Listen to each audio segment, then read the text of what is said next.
I'm joined with Allan Candelario from Stellar Gold. Allan, thanks for joining us. Pleasure.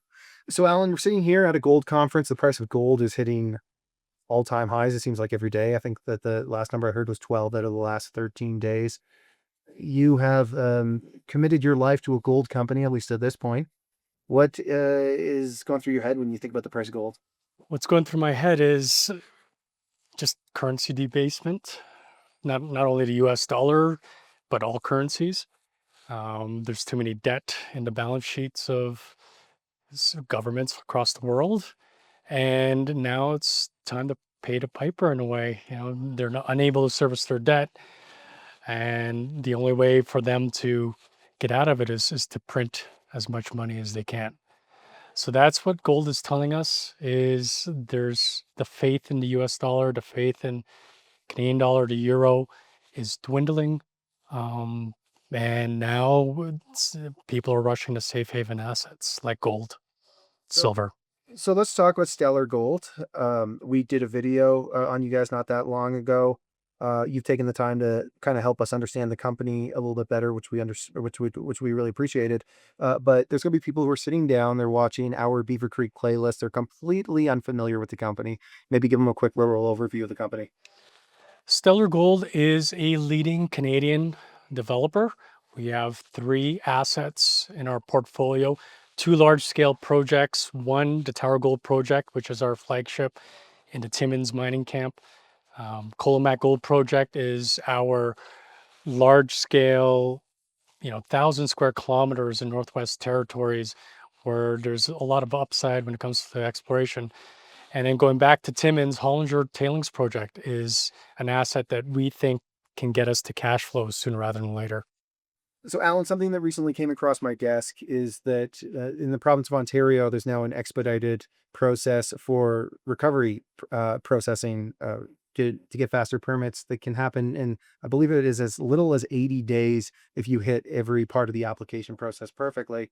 Now, I'm curious here for you guys, is that much of a catalyst? Yes, indeed. The new Mining Act, which came into effect July 1st, allows for the reprocessing of tailings in Ontario in an expedited manner, where you don't necessarily need a closure plan to get the tailings processed and into production.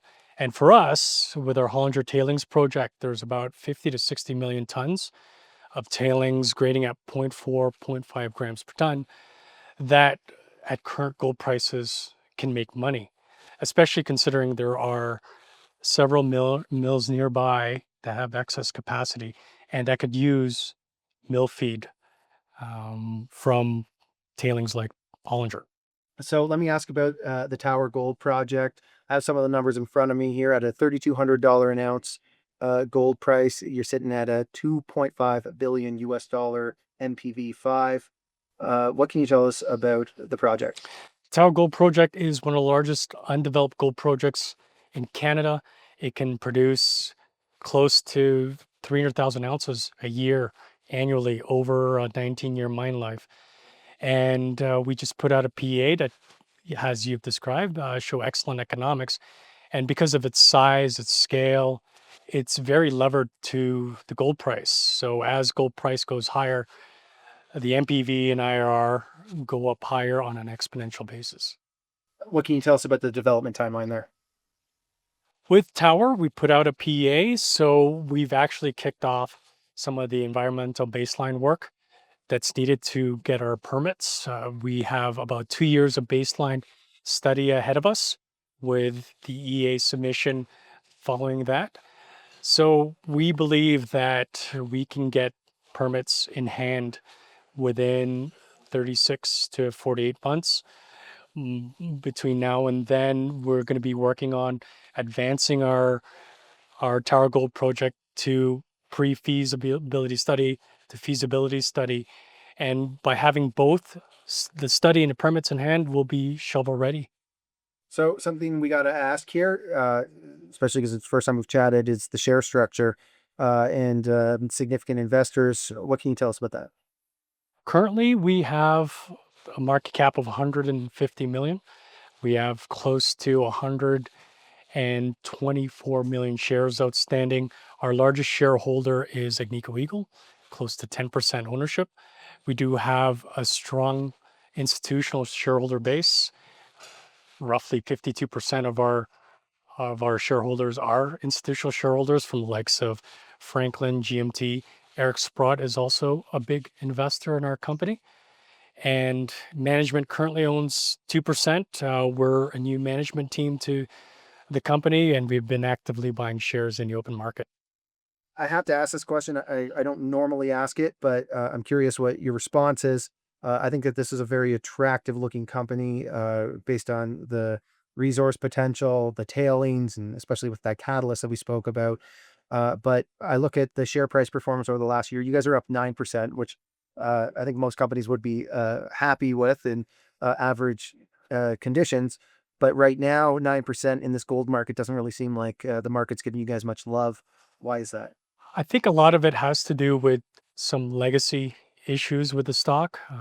There's been some underperformance or disappointments from previous management team that the new management team has been trying to address.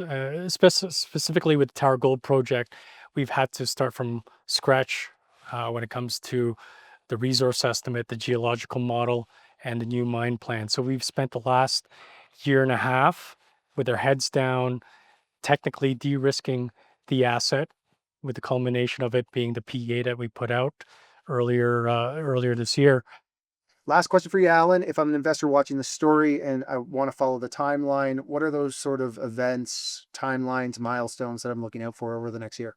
The biggest milestone that we have is coming up is the Hollinger resource estimate and the results of our metallurgical test work.